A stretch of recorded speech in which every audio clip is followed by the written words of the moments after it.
Toi aussi, fais comme l'artiste Hiro. Télécharge l'application TapTapSend qui est 100% sécurisée pour envoyer de l'argent en Afrique au Congo-Brazza ou encore au Cameroun sans jamais dépasser 2,50 € en frais fixes et peu importe le montant envoyé. Incroyable. Et pour la RDC, les frais sont gratuits. J'ai bien dit gratuits. En plus, plus personne n'a besoin de se déplacer. La famille en Afrique reçoit directement l'argent sur son numéro mobile monnaie. Faites profiter la famille. Fally Ipupa live concert. London, 8th of December.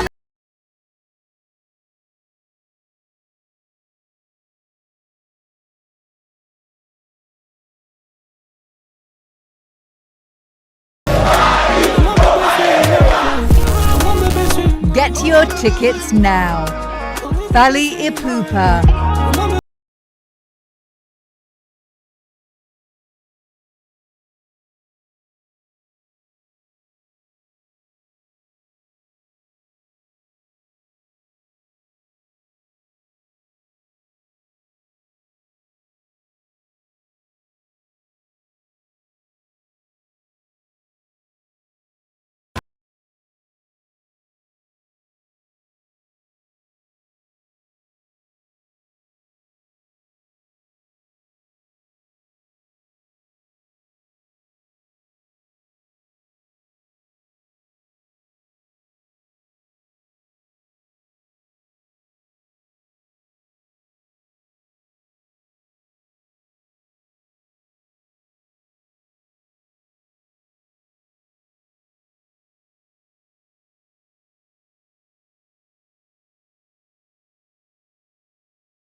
Voici Hazard Percé. No, no, please. No, no. No, no. Okay. Gladys, You today say you've you not look allowed light skin. you've not allowed me to speak. Because you're spewing.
It's your host, Christian Bless, and we are back again. Listen, I'm excited. Season 4, I'm seeing how things are happening in the comment sections, and everyone's absolutely excited. Donc, solo la bien, to zongi na moi moto moko boye, et osa la biso bien.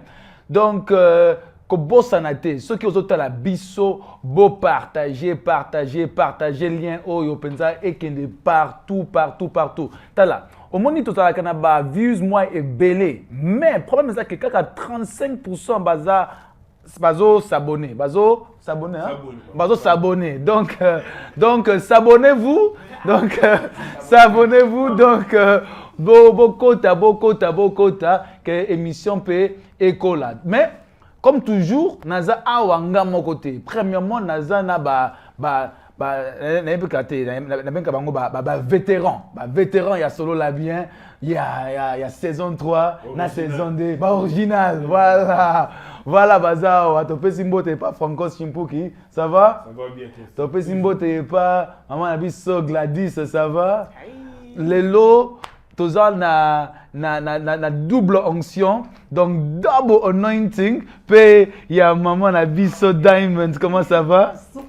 Soukanelengi. Donc t'as là ba beauté, t'as là ba souris. Donc dans la CP Limingi, la fois passée saison 3, toloba qui que tozo pesa donc bénédiction ya ba ma passa comme ba mère double bazar wa ba bénédiction saison 4 donc reçoit ngo pesa na kombo na Yesu donc bénédiction donc voilà tozo na be batu mususu ba beka ye papa toxique mais Aza ayi c'est que please make sure benganga frère.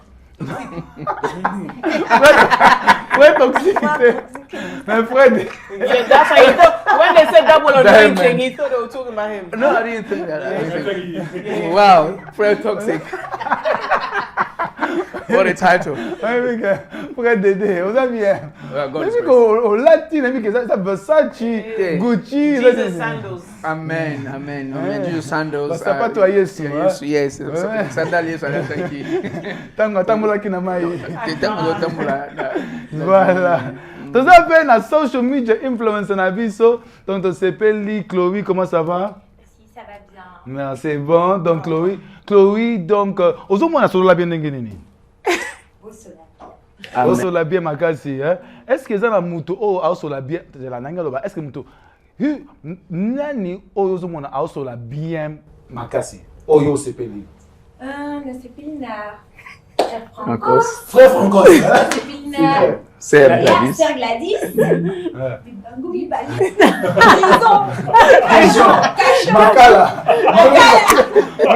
Makala.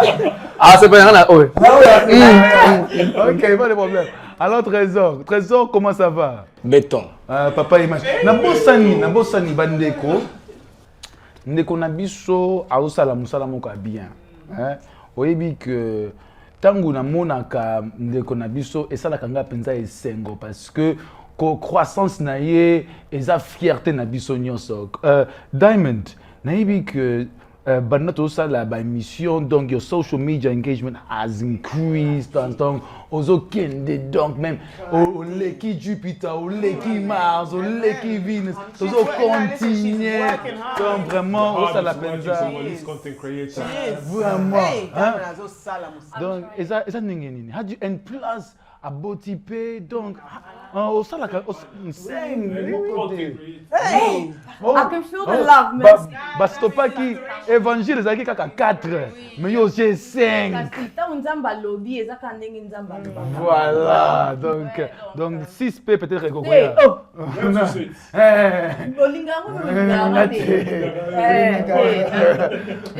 Esuki wana.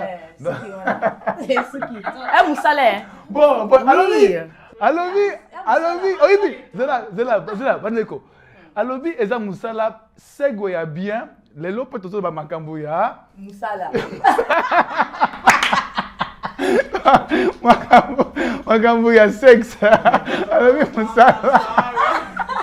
Donc makambo ya sex education as a community. Donc we want to find out, question nous a bouillé parce que sex kolobango na community na bafoye na biso des fois ezalaka taboo. So as a community, do we avoid conversations around sex between parents and children? Tout le monde a quelques parents. Ceux qui bana, même ceux qui baningi balo makambo sexe, c'est pas ba parents, ba zo banga, donc ba parents bango moko même que le bango na munoko na bango kilo on dirait le komoko boye. Donc mais que le bango tepe et ça la kapena na ba impact makasi. Yango wana siko na ngina tona. As a community, do we avoid conversations around sex between parents and children, and what do you think is the impact of that? Oui, tu avoid d'accord, parce que de nature, place de outil, origine d'habitude na Congo, bilo rentre ça là en outil. Ngana kola très longtemps papa n'a fait sangate, attends que papa tombe va faire sangate, moi mon bail bon commune âge, il faut ça là, bon ça, makambo belé, fait na yiko lango ngai moko. Et malheureusement, même Nabana Nangamoko était dans combien d'années âge moko il y a 9 ans. Et jour moko le Cameroun a le cas. Nabi ngana kindulubani makambo. Ah, petit au mystique. Là ce moment là, kolobani makambo là. Et pourquoi? C'est parce que toko la bongo. Or en réalité ngana mtaza mobali, ngana fena solo la naie makambo wana. Donc ezali kamoko faut tout adapter, tout s'adapter à la société toujours vivant parce que ceux qui toujours ça là en côté. Ma première quelques années, moi na et le moment que comme là il y a zo batté que ça m'a bé, à ce moment normal, or que ça là chose bazo abusé par rapport à Makambwana. Il y a un c'est important to lobaka yango, mais en même temps tu ba rappel ndenge ya kolobela yango parce que kolobaka makambo ya sexe na bana, boye ba que toza pe ko tia graine. Ko fongola bango mutu na makambo ba yeba quitter. Et bah risque zappé na makambo so bolubi yango bien te bosoli yango bien te boyebisi bango pe ndenge ni bakoko se préserver bien te ba tumsu ba pe na sima ba take advantage ndenge to lo ba la place wana. Merci na ese pending lobby.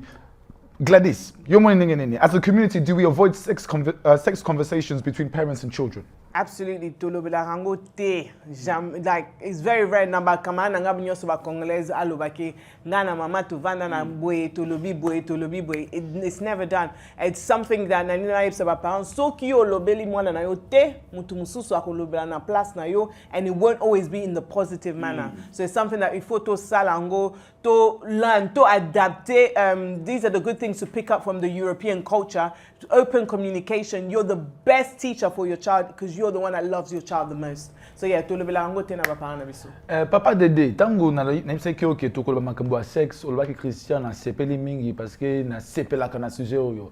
Est-ce que ofunga biso en fait pourquoi zanenge ni par rapport na yo? I think sex is the most beautiful thing ever na mokilio. But ndamo ezan logo te mtako zo na mokilio ile ka sex. You know, ngai na was la femme. Na journée moko, I'm happy to have at least 10 times sex. Oh my! I don't mind. I don't. 10 times one day. In one day. Yes, I'm happy. You know, sex is the most beautiful thing man has ever encountered on this earth. So yeah, but educating children on sex is risky to me because I didn't know how men and women basanganaka until I was in.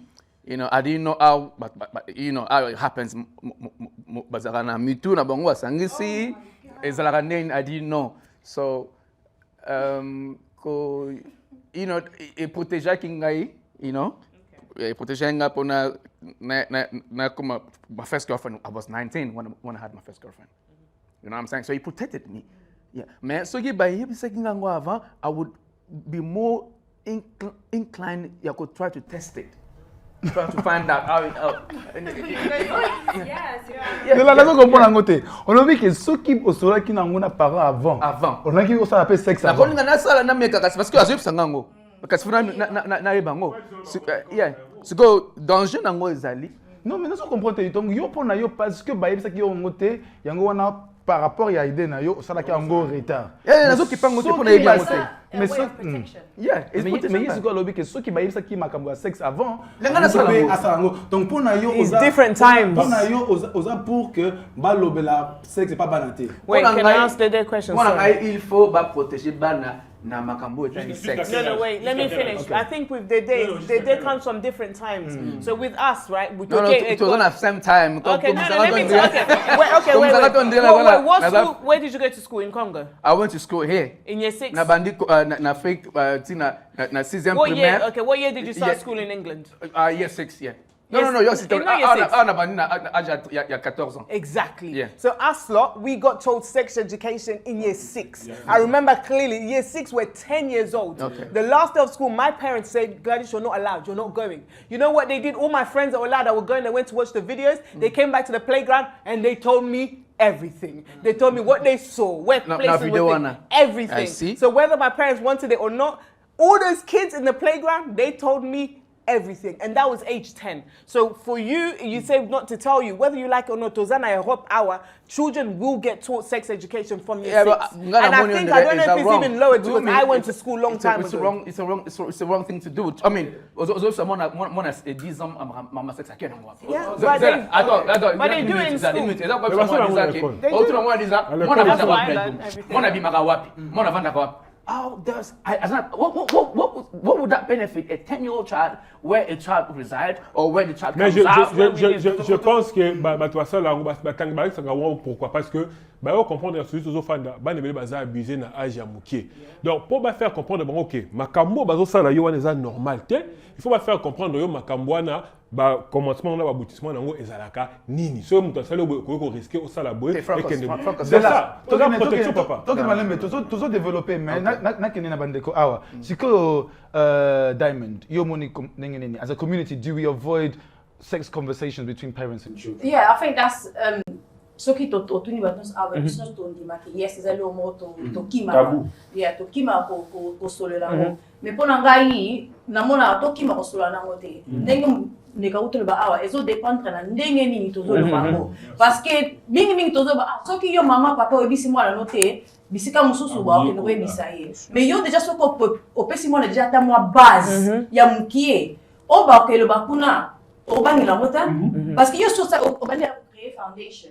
Mingi tozo banga pourquoi parce que biso tozo sala ngote na banda kuna biso to lebela ngote. Tabi mama sala ngo, mama papa bolobela makama sex that tabi mobota bana 8 9 10 12 13 14 na katata. Ona ni. Siko frère de azolo basiko que na âge de 10 ans. Est-ce que ça va ngo makambo na pona nini? Kala parfois na mwana kola to ngape ko exagérer masulango parce que oui nga mwana ngaza na ye6. Kala te aba utopesa bango it wasn't considered sex education. But all of la vérité ya the body. Vous comprenez? Mingi OK, merci. Kasi nga le bango. Mingi bazol ba makamu ya nzoto parce que so tali mingi bana mikolo developing very early. Mwana 10 ans peso monika nzoto comme ko formé. Mwana moko 8 ans peso bimisa déjà older na nzoto na ye. Ozomona donc eza ndenge ya ko préparer bana. Biso to klango sonité. Toi bande niveau nini tozo bela mwana parce que ce que exposé pe mingi ça nini est-ce que na unlock an error na mto mwana ça nini mwana alinga ayeba pourquoi eza nini what's going on mais so biso to bani ko sala base foundation et puis kaka wana te allowing the child bake I can come and talk to mom, I can trust mom, I can trust dad, I can trust whoever when zo sa nini ke ata so ki balobe loko nini kuna mwana obanga te ko ya ko bebisa yo I learned this I saw this baloba kindengwana. Chloe, does society or school teach children about sex before parents do, and what is the impact of that? In Belgium, on a appris l'éducation sexuelle à 13 ans. Je trouve que c'est un âge quand même plus approprié. Normal. Parce que tu commences à développer des seins, les trucs, les femmes, les garçons et tout. Donc je trouve que c'est plus approprié. Mais je suis d'accord avec Diamond quand elle dit il faut une base quand même parce que les enfants d'aujourd'hui sont très curieux, ils voient tout, internet et tout, donc on peut pas les laisser au monde comme ça for the world to eat them up. Ok. Maintenant, Siko, ce qui n'est pas trésor. Est-ce que parce que le col a mibali parce que mibali peut naibi ke basi na ba âge mon code nenge olobi ke ba kolaka nous autres peut changer ka. Pour na yo trésor. Est-ce que tu penses que du schools teach children about sex education before our household, or do you think the parents should take ownership of that conversation? Ils ont plus par parents. Par parents, toutefois, ils ont la responsabilité. Il y a teach. Mon problème, ils ont pas poto, par parents poto. na benga ba baza ba irresponsable mingi ebele na poto na Congo bateyaka bato mona muke déjà 10 ans 9 ans bazo pekise déjà bazo teach et les autres musanga ki awa na poto ba mama bazo fana na bana bango te bazo pe eza pe na bilo mususa ki bana pe ya poto ango pe baza pe mo bateti hein to ki pe na ba place ango ba teti baza ba yebi trop ba ki connaît tout ozomona mais na tradition na biso surtout ba swahili pe na ba fanda pe na bazo expliquer moi si nzoto ya mobali nzoto ya nani ya mobali pe bazo expliquer mais na poto na mona rango basala rango te ngala ba rango toujours que ba parents poto bazana ba problème émotionnel trop ya ba bolingo na bango awa bazana temps ya bana te uzomona bazana temps ya bana te bazozwa temps ya kopesa bana éducation te éducation oyo ya makamba nzoto ya makamba sexe ezali automatique na ndako moko omoni ngambolobi yo botami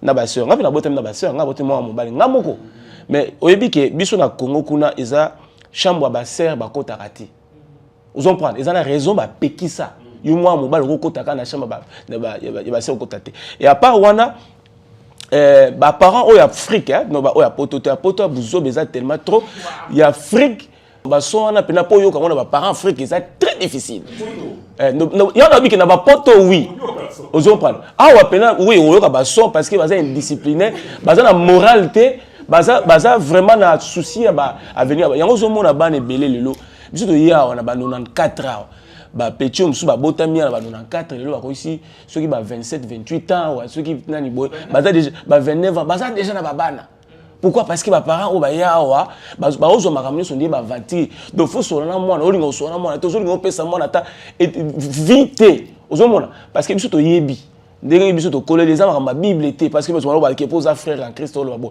mais amara ma bible était biso na Afrique mobala yebaka mwasi nzoto na ye kana libala uzomona kana libala soko futi te est-ce que na ko silisa ndeko éducation nyo sera ndenge moko toza ba africain échanger te ndeko ba basé sur éducation ba lobi boy eza na basi eza ba fille belé awa et belé et na obetela mo maboko po bazana pe bazotala ba préserver ba banani ba virginité na bango tete na so bisa yo ndeko omoni misa mokili bozo mokili sala ngai na koli na encadrement ya toloba surtout ngala na encadrer nga mi l'église ozo prendre yo bi muta encadrer ngai Christian yebi muta encadrer ngai mais biso ba lakisa biso l'importance ya ko préserver nous autres na yo biso mibali ke aussi maman c'était ti obala omoni ezaka na mboka oyo eza bato misusu bakota na mabala basimba mwasi te ba mibali OK siko let's tozonga na côté oyo siko Chloé est-ce que tu penses que le fait que parce que basi mingi okomona bazokola ba parents na bango bazo ipsa bango oh banda stay away from guys donc kima mibali donc makamo mibali balobaka ngo te. Mais Siko, do you think that the lack of transparency yakoba makambo ya mibali ezo impacté bana tango bazokola either teenage pregnancy or early heartbreaks? Qu'est-ce que tu penses de ça? Moi, je suis d'accord. Je vais prendre mon exemple à moi. On m'a toujours dit stay away from boys. Les garçons, c'est interdit.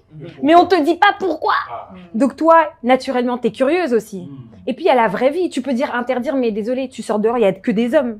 Donc voilà, moi, je suis tombée dedans. J'avais 18 ans et je suis tombée dedans vraiment avec ma tête par terre on the concrete comme ça. C'était comment? Mais en fait, je savais pas. En fait, le problème, c'est que je pensais que le monde, c'était bisounours. Everything was like parce que justement, c'est différent si tu dis, voilà, les hommes, fais attention.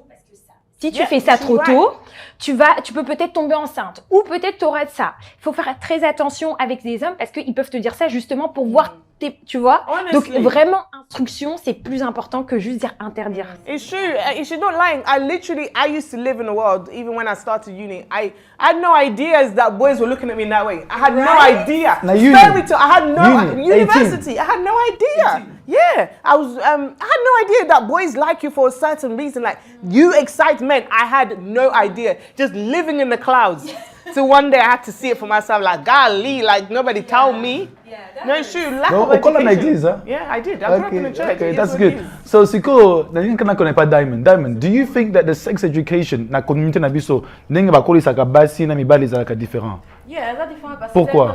Mingi basis are danger, stay away from men, danger, stay away from men. Man, the same thing is not said to women, to men. Sorry, it's the men are the ones that are planting the seed. If you think about it, without the seed, there's no tree. Okay, so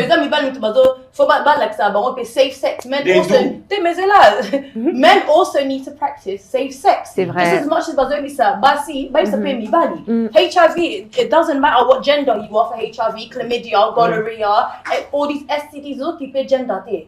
So if you pesa the same advice or pesa the same responsibility, because I feel like responsibility. Same responsibility you give to a young girl is the same responsibility you give to a man. Je suis d'accord, oui. Papa Dédé. I agree with her. Oui. Moi aussi. Alors, la même responsabilité au copé ça. Moi aussi, c'est la même responsabilité au copé ça paye mon bali. Tant moi ça mon amouké. Tu penses quoi de ça? Bon, normalement, il y a pas si faut à moi ébélé. Pourquoi? Parce que moi, si Azali exposé n'a pas risque ébélé. Hein? Moi, c'est âge à 12 ans, 11 ans, baroko exploité dans un abé, au moni. Mais moi, on va le exploiter dans un abé. Donc, therefore, moi, il faut c'est que, au moins, sex education, according to me, should be some kind of warning sex educations. They're just warning them. If you see a man does do this, is wrong. If you warn young girls of things that could be inappropriate. That's victim blaming. Yeah. Yeah, because you're telling the woman a man can come and potentially do this to you. How about educate the men as well? Yes. Don't do it. Don't do it. Men, okay, men. Makambabasi to banangona âge élevé. Un man a gobana mabasi am suna 16 ans, 17 ans. The basi abayang de mutu I'm in school with my school uniform. Grown men that have no business looking at me. That's what he's saying. That's what he's saying. Those women were educated the same way women. A young girl who's in school with my school uniform on my way home. Why should I then be attacked by men who should know better? You're telling that women should be warned of these types of men. How about just tell the men, educate the men to not do that? You cannot educate a crazy person, yeah? So men are crazy. Men are like but drug deal, but You're not getting it. No. Wait. No, the emphasis. Okay, wait. Only men are called so, yeah? Women by the call cockroaches, yeah? So you cannot Cockroaches? but men are predatory by nature. You cannot change it. No. You can't change it. Christian. One second. Tango frère dedans le biquet, il faut to pesa conseil mingi pa na basi à par rapport à mi bali na sujet ya sex education nga nazo mona ngo eza mabe parce que ce totali bien déjà histoire na biso na communauté congolaise to pesa déjà mingi pression mingi que na pas bana basi se protéger mi batela boy toza kula tozo rater mi bali mais pona ngai ndenge na lobaki na kati ya émission STI, STD, HIV, makamnyoso wana tu ezo kipete sokoza mwasi obe ozali mubali ekozwa mutu nyonso tu ozali ko se protéger te. Alors pona ngai na ko encourager ba parents tozala penza active makasi na sujet wana ata sokoza na bana basi ata sokoza na bana mibali toyeba kote ya bango nyonso ba risque oye eyaka na batu tant tozali ko se protéger te ezali bientôt se protéger que tokende koluka ba kisi tokende koluka ba boy tokende koluka ba docteur to se protéger déjà na ebandeli ezali bien pona biso communauté et puis eza bien pona bana na biso ndeko soki balobeli yo likambo na lokota ya Congo lokola lingala yo monoko ya mboka ata soki oyoki malamu umeseni kozongisa maloba na lokota nini na lompoto na français na english to lingala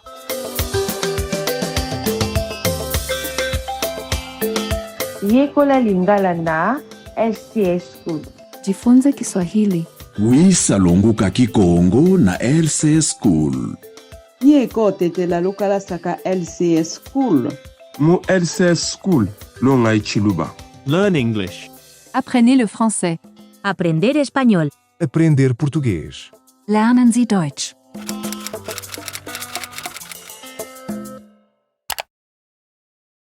Tozonga na nini? Tozonga na Malembe. Talking Tozonga awa. So when we talk about sex education, la ligne na yeba. Donc parce que tout le monde a des fois que bah parents, it's hard for them to have these conversations. Your oldest children is 10. Okay, how do you start having conversations about sex with your children? How do you ofungola kamasolo onenge parce que ba parents mususu baza awa ba landa biso ba koyeba te tokobana koloba makambo oyo ndenge nini. Let me just tell you, this is just something that I've even already been doing. You know, when tanto pensara ko lobela bana biso masola sex, ça te ka toujours la sabaron ke o loko yo foi kota boy foi sala boy. No, for me déjà teaching consent is a form of sex education. Na boys mi bale na ba girls mi satu. Already little things like if my girls don't want to be touched, don't touch her. No means no. She doesn't want to be touched. Tikaye. Respect other people's privacy. Respect people's bodies. One of it is a form of sex education. But something it don't want to mikolo totally rape when it's happening. A lot of bibali bazo banini there was like it's not consensual. They haven't been taught that. Donc that déjà bana nangana tolo que déjà boys and girls. She doesn't want to be touched. Leave her. Okay. Respect her space. Respect her body. At what age can you actually start talking about the practice? The practice. Okay, for me it depends. Before you want now. Yeah. You as a parent, you have to study your child and you have to know your child because there's also errors and danger in exposing too much.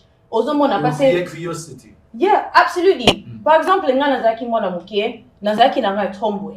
Nazaki kutu na itete ke yo mibali boy.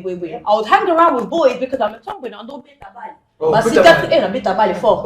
Yeah, na ndo beta bali. Like that's me. I was a tomboy. And I used to get accused all the time. Oh, osana mibali. Oso keno kolanda bilengi. Oso boni bilengi. I'm thinking what bilengi is that? Because I don't know what the bilengi is. You know, I'm already being exposed to something. So now I'm thinking, I believe what that they're talking about is alinini. So pour nous c'est très important que yeba banana yo. Yeba when you can start a conversation. Tala kamona ta mwana nazo kola. Ozuma da ke mwana nazo kola, nzoto ezo changer, bana ja kola ba mukie.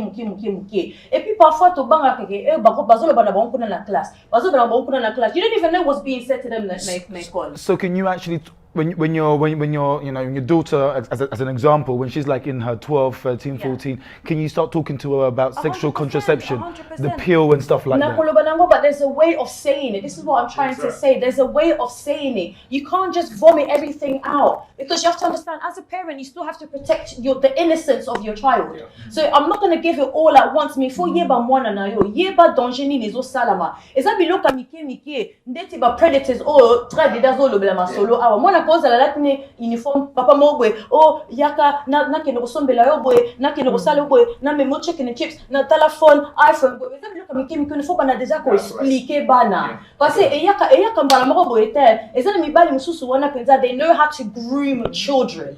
So you for yeba de ko ataka wana ba niveau nyonso tout. Don't leave no doors, no stone unturned. Okay. Nako, 1 second, yeah. Just Chloe, very quickly. Do you you spoke about grooming and having these sort of conversations, and maybe I'm going to ask from your perspective, how do you feel that the lack of a male figure can impact a woman in the way she's growing up in terms of her attitude towards sex?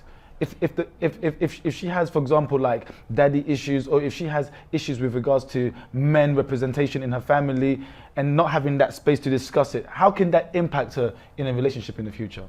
I had daddy issues. I want to say I had it. Ouais, moi j'ai eu des petits soucis par rapport à ça. Mais parce que je disais, en fait, tout était rose, tout était fleuré, et parce que j'avais pas aussi. Ma mère était single mom. Elle peut pas tout faire. Donc aussi. Donc tu n'as pas grandi avec ton père? Non, j'ai pas grandi avec mon père. Ma mère, elle a fait ce qu'elle pouvait. Mais maintenant, où le père, je trouve que c'est important, c'est aussi de dire, écoute, ma fille, voici, ça c'est les hommes, ils viennent en ce genre de forme-là, il y a ça c'est dangereux, ça il faut faire attention, ça tu dois dire non, s'il y a ça tu viens dire, tout ça c'est important et c'est le rôle, je trouve, qu'un père doit avoir. Et comment est-ce que ce manquement de cette représentation partenelle, comment est-ce que ça, how did that affect you in your relationship? J'allais chercher la validation, les hommes, sexuellement, émotionnellement. Mais souvent, ce que j'attirais, c'était des broken men. Parce que c'est des hommes qui ressemblent en fait à mon père. Emotionally unavailable. Et ces hommes aussi, did they take advantage of that space? Bien sûr, oui, bien sûr, parce qu'eux-mêmes, ils sont broken. Donc, ils n'ont rien à t'offrir en fait. Ils vont pas te dire, fais attention, non. Et ils vont prendre, ils vont te manger comme ça. Some women even need to use themselves as an example when they're talking to their kids. Oui, oui. A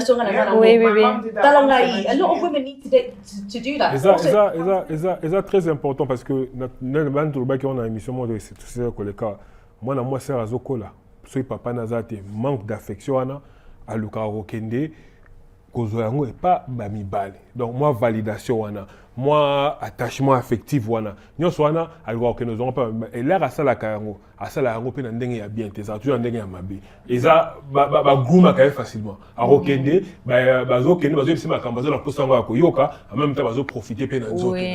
Ya on a ba film susu tellement que azo vivre vraiment le affection azo bota mi bali songolo pakala sans arrêt bozo mituna mais il kamwe où tu as passé là. Oui, bi oloba kelo comment quoi avant. Sauf dans saison 3. Ouais. Oloba qui un homme qui ne peut pas contrôler son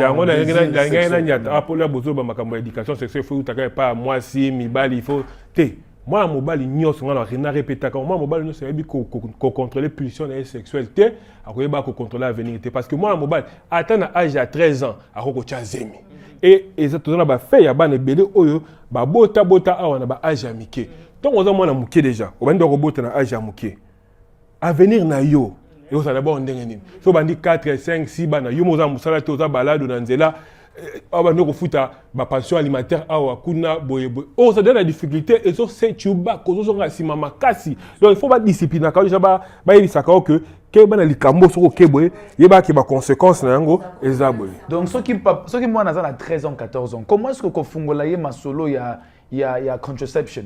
Comment est-ce que ko fungola masolo wana parce que et pas teenager? Je pense parce que déjà ba comme la teenage quand mingi te. Tokei dans moi na timona moi si bana basi msuba bana déjà ba règlement à partir à 9 ans. So moi na moi ça zo ya boazo yebisa que à 9 ans que maman elle on zo na ndoto na la 4 ans les choses gens ko expliquer. Ya la ba mi ba pe msuzo biso mi ba de nature zaka soki to la muna tongo ni na biso zaka debu congolais. Na âge amike pe baza ngai ya mwana na ngai ya bosaka ko tuna papa pona nini na lamka na tongo ezala kaka boye. Ozo mi tuna babilo kwana. Pe bana la bakenda ba école. Baza exposé na bana misusu oyo lemso na banda kuna bango contrôle ya makambo ezaka te bana bayebi tellement mingi omona ko ya pe mwana ya mwasi ya mukie azebisa sala ngelo ko boy toto sala boy so mwana yipsinga azungu ndako yo explique papa nazaki mwana kama na ngai école yipsinga to sa okolo banani donc il faut expliquer ba danger na makambo ni ozo na makambo wana donc conversation je pense que ndenge na lobaki na bandeli il faut kozala na yango mais koyeba ndenge nini ya kosolo yango koyebisa bana po et s'aimer et cha graine wana mabeta mto papa mona ndenge na tsade de nyoka abisaki adam soko de mbuma wana yeba ko mona lola OK donc o chambuma na mto mona te mona banda ko bouler ate o pesier obisi na ba conséquences ngo za boye makambo za boye. OK Gladys siko curiosity wana esala ka batu bana toujours baza na posta ya koyeba plus bata la plus.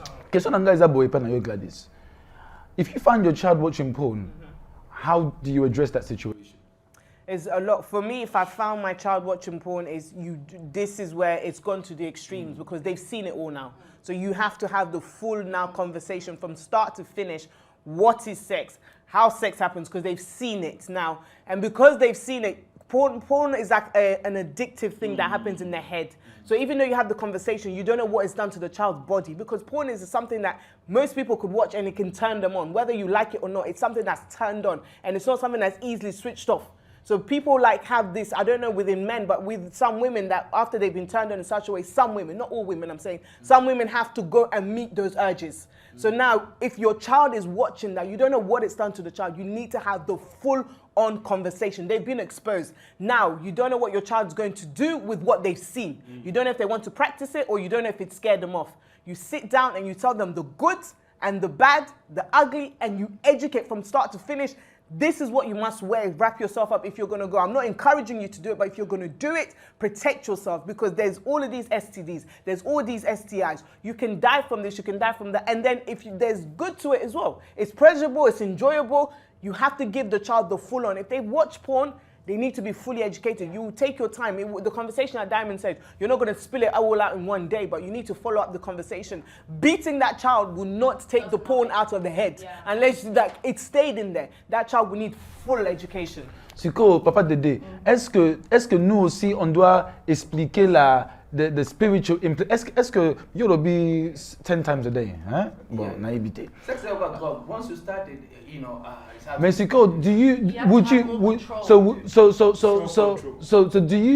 what do you think is the comment je peux dire? Do you think we should discuss more the spiritual impact of that? Parce que tout le monde a plaisir, the spiritual transmission. Oh, is that one now? For you, do you think there's a spiritual transmission? I don't think there's a what spiritual transmission? Okay, let me answer, please. No. So you don't think that there's a spiritual transmission? There can never be a spiritual whatever behind sex. Okay. Batu, bazo nga ba bangsa batu, comme ça sexe on dirait. Bon, normalement, éviter ce qui a outina mille monini, hein, donc ma bongo, spirituality na sens wana. I don't think que makambo ya sengonengo wana, hein, ezana makambo démonique na simanango. But unless ceux qui too much of everything that ma bien vie. Frère Dédé.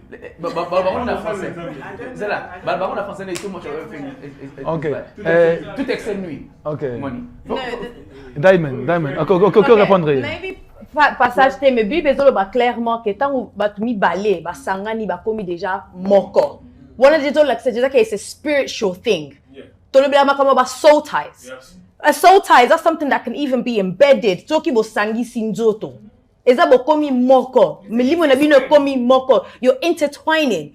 What happens in the physical form happens in the spiritual form. Tango nebite okoza like o sangani sinjoto kakana mutumo bekomika ko passer mutuana ozo kantaka mutuana eloko nyoso zo remind you ya mutuana ozo kasola mutuana voix mutuana is all spiritual. Ezali sangana mutuana I go on to the next one. Yo lobby Diamond akati yote. Diamond continue mama. O sangi sinjoto yo nebite église nini yo kendaka pasteur na yo azana ni baba oza baptisé oza di na yebite na comprendre ki frère na yo te peut-être Dédé na comprendre ngo te, especially the person you call yourself frère Dédé. I'm not trying to say this to make you feel bad or anything like that, mate. There is no way that you can sit there and say you don't think it's a spirituality thing because it 100% is. Okay, so talking about biblical perspective, yeah. And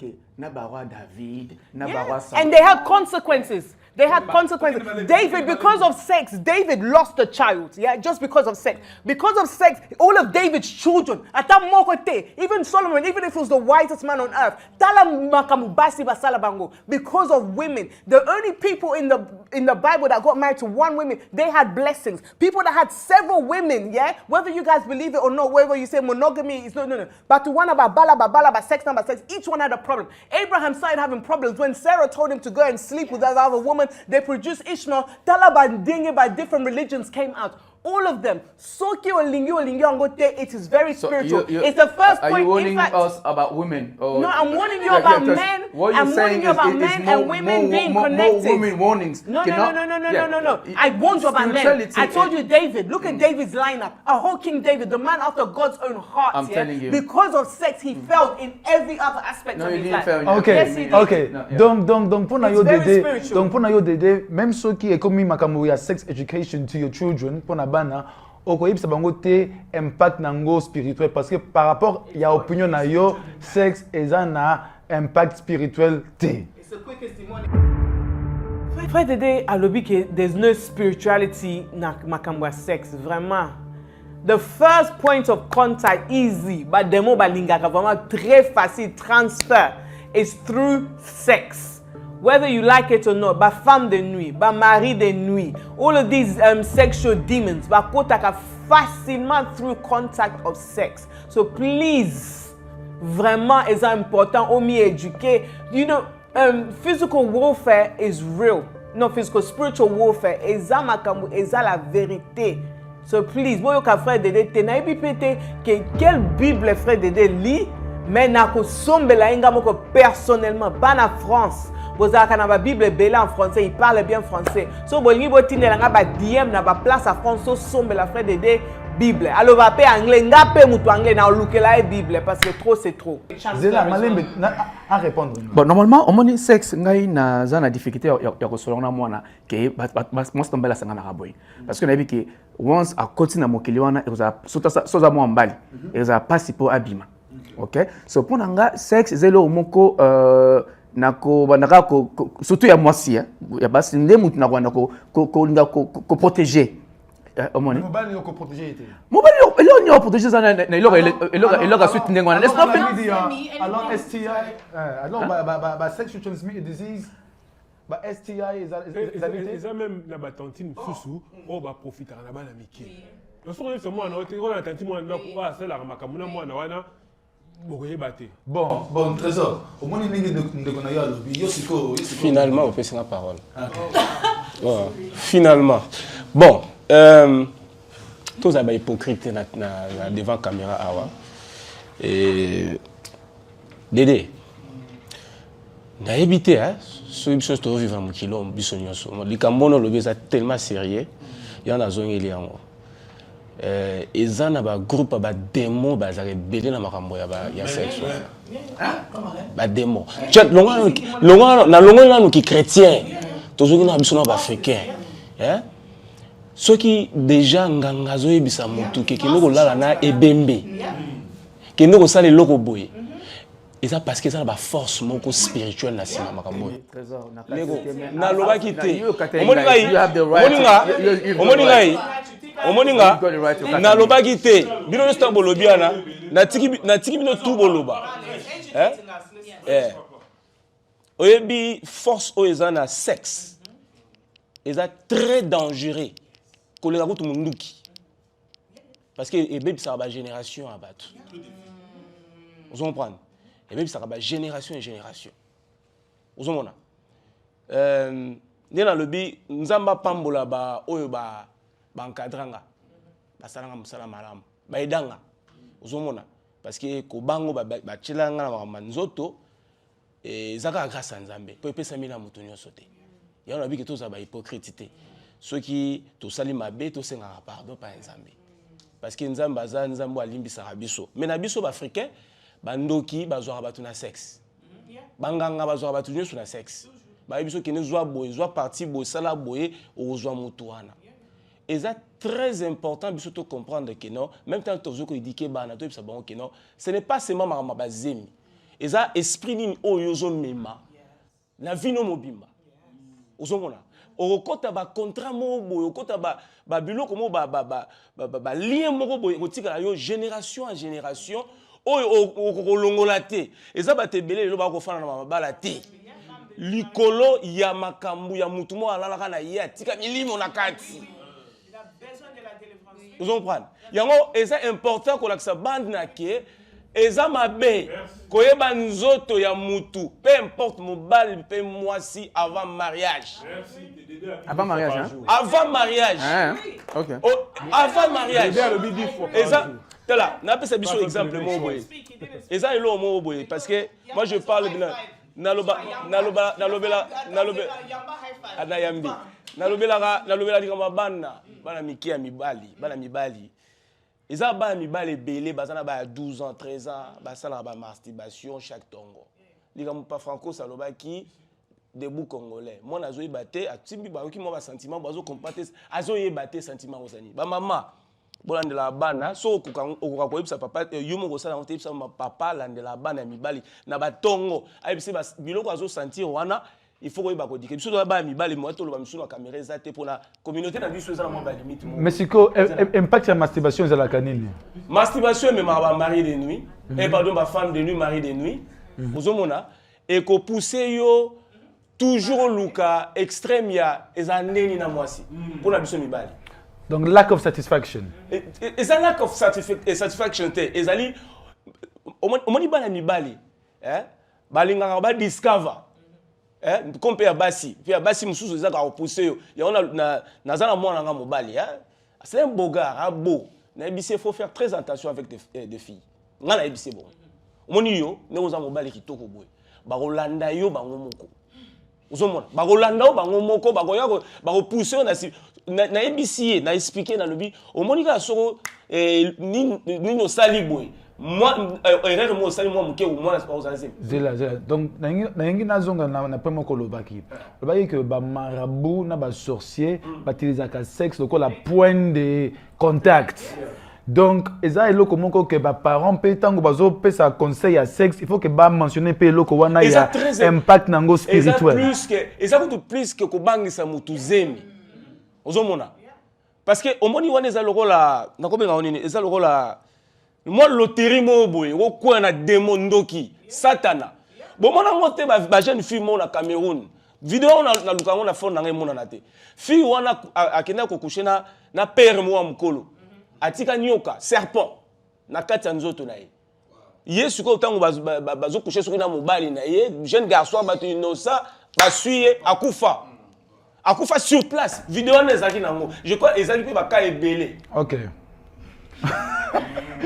Idée générale est que il faut que tout le la sexe et pas banana biso parce que ba cause la paix ba oki ba ça la exposer ba oki ceux qui t'ont kébité ba oki ba ça paix victime il y a ba groomers ou ba ko manipuler banana biso mais si qu'on a ngena kota na côté oyo na yoka ba masolo mususu que non ba parents mususu ba préféraka à cause il y a ceux qui moi na azuizemi ba préféraka moi si asala peut-être abortion que moi na abotama na ibite est-ce que bino boyoka déjà ba histoire ndenge wana si ebele ça ma trop ça ma trop et wana eza meurtre.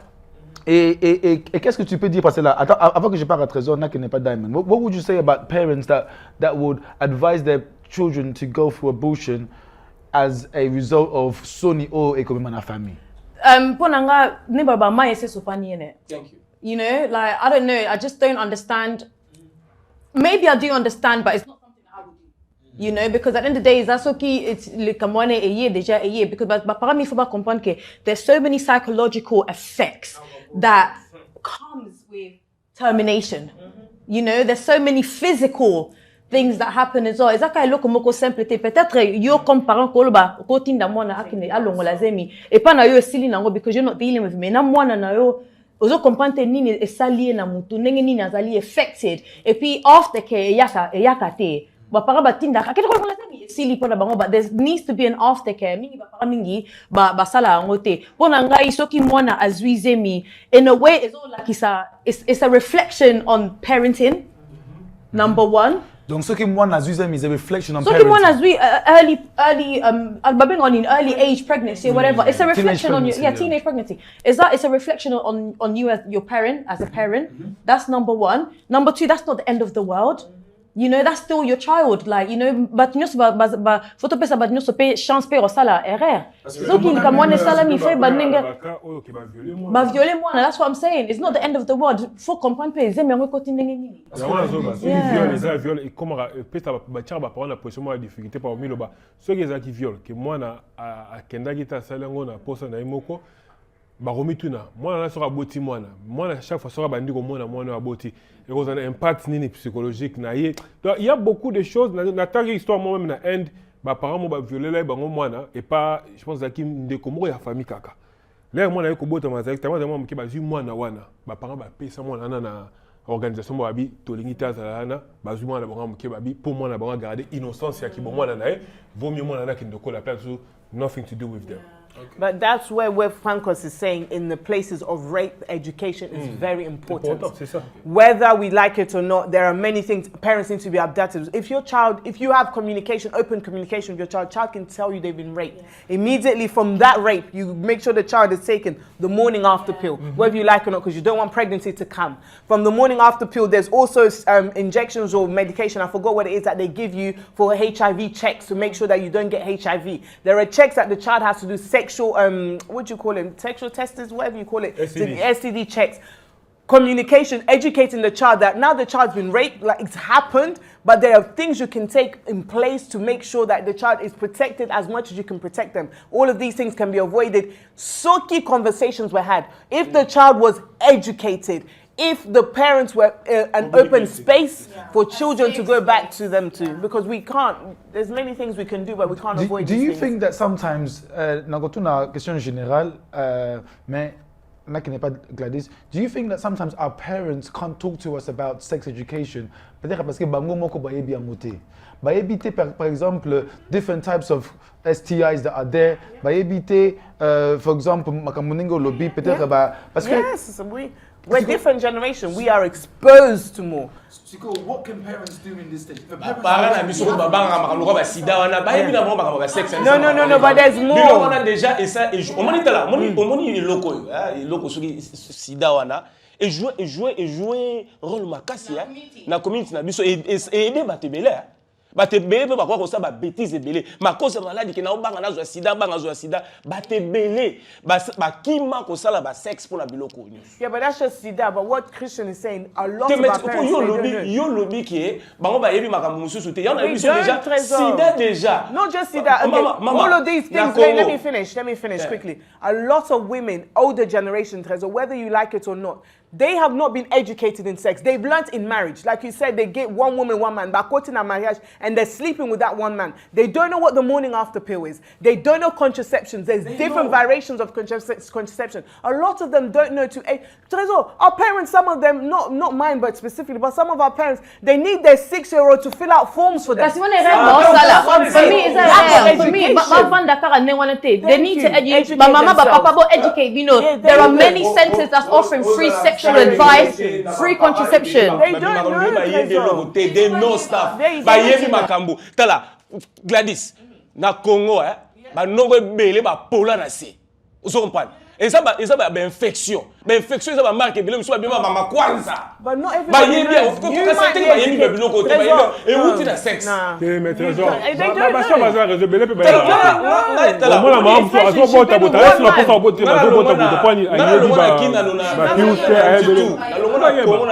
know. Na yebi maman makambe bele la partie à Congo na makamba na tutu. Tozo zo ba Congo on dirait na ba Afrique on dirait que donc je vois que donc sujet tellement chaud, mais la chose c'est que we have to educate ourselves. D'abord Chloé nakene na yo pona suka parce que je pense que batunenge ba monio pe ozozonga pe Belgique daninge na yeba. Quels sont de derniers mots tu peux dire par rapport à sex education et l'impact de ne pas parler de ça vers les parents et les enfants? En tout cas, c'est très important d'en parler, même si c'est difficile. Vraiment, il faut faire un effort parce que ton enfant peut vraiment tomber dans un trou. Tu vois, comme je prends mon exemple, moi, je ne savais pas et puis je suis tombée fort. Or que si on m'avait dit quelque chose, même un peu, ça aurait changé le trajectoire de ma vie. Et tu as dit qu'ils disent fuyez les hommes, mais pas pourquoi fuyer les hommes. Et comment? Fuyer les hommes. Yeah. Et si ceux qui parlent encore à Zolandayo, donc quel mot de final tu peux dire aux parents? Mais de pas seulement interdire, mais expliquer les conséquences. C'est vrai que bon, en tant qu'enfant, des fois t'es curieux, t'es têtu, mais on écoute. On écoute. Surtout si l'information est bien passée, ma belle, ça c'est dangereux, si tu fais ça, il y a ça qui t'attend, c'est toujours important. Comme pour toute autre chose dans la vie. Et tu as mentionné quelque chose de papa. Le manque lorsque le père est là, ça affecte aussi la fille qu'elle soit attirée, attachée à l'homme qui représente comme son père. Qu'est-ce que tu peux dire au papa? Soyez présent dans la vie de vos enfants. Soyez présents et soyez des bons pères. D'accord. D'accord, je pense que nous sommes vers la fin. Dédé, Yeah. 10 secondes. Thank you. Moni, moi aussi, the best way à éduquer moi aussi, pour passer balinga mbongo na âge à muké, que mi bali. Donc, mais donne-moi mon temps. Bala bas balinga mbongo na bas âge. Alors, the best way à éduquer moi aussi, en tout cas, c'est ça qu'il y ait pocket money. Parce que basi baza ko ba sauce ba mpese. Basi azar mpese. Non plus.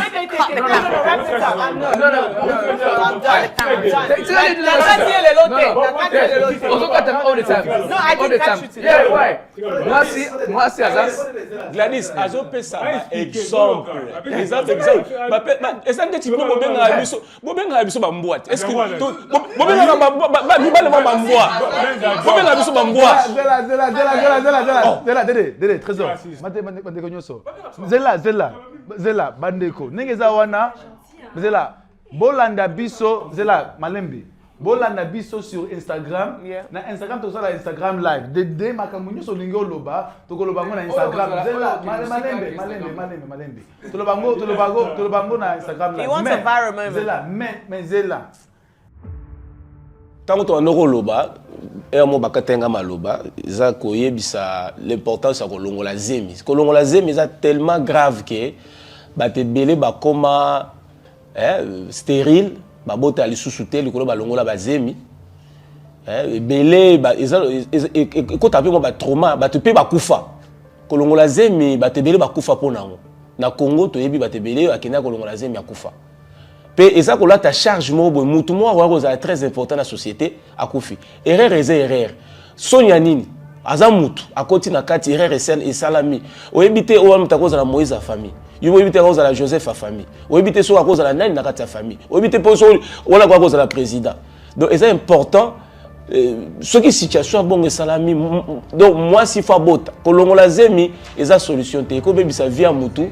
Et koko bebi sa vie ya mwana moi c'est ko bebi sa penzo to na ye et belé balongola bazemi ba bota pe sute po balongola ka bazemi ba comment na problème à robota et belé pe balongola bazemi ba kufa et ça ba risque moi rejoint inutile pour na regarder les cambo ba bengi so et ba tumusu ça l'erreur a sali pe erreur bo pas boti après mutumo pa ya pa balé ba vivre na bango longtemps si les erreurs moi sami et ya kanango mais moi na pas ça une bénédiction ko le kabana nyo sukutu ba botem na kati ya kati libala tozo ko encourager makamusu sute mais kolongola ze mes amabe je vais makamunyoso zela makamunyoso faut dire lobaka et ça opinion na ye personnel parce que faut dire aux na maman, aux na ba sœur, aux na ba cousine, aux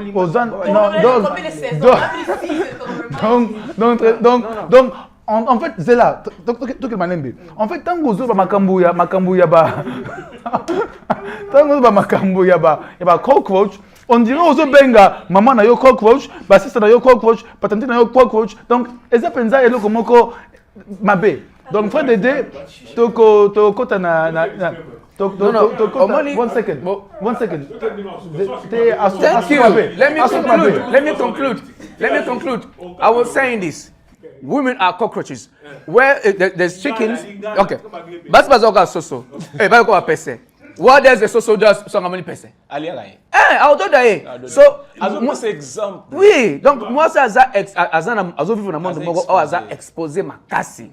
So the best way I could protect moi si is that you could karaté keo sex no give her you go aider pour à protéger parce que c'est pas un bon dès le bas âge. Okay. Thank you. Yes, Dédé, thank you. I understand it. Même Diamond as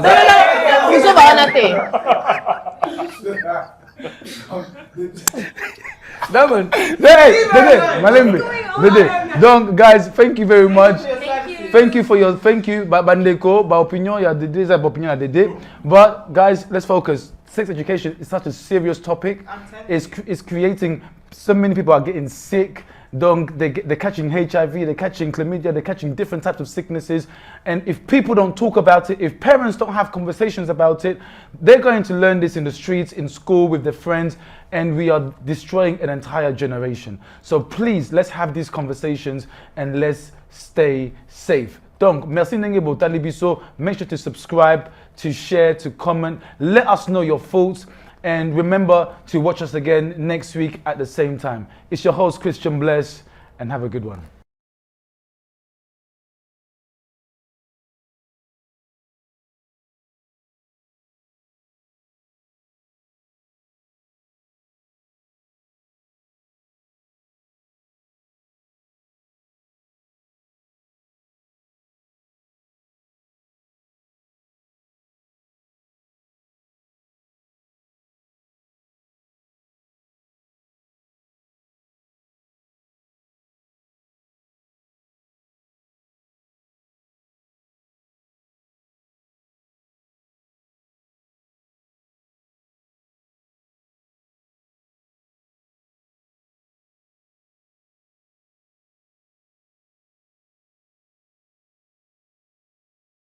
Yeah, exactly.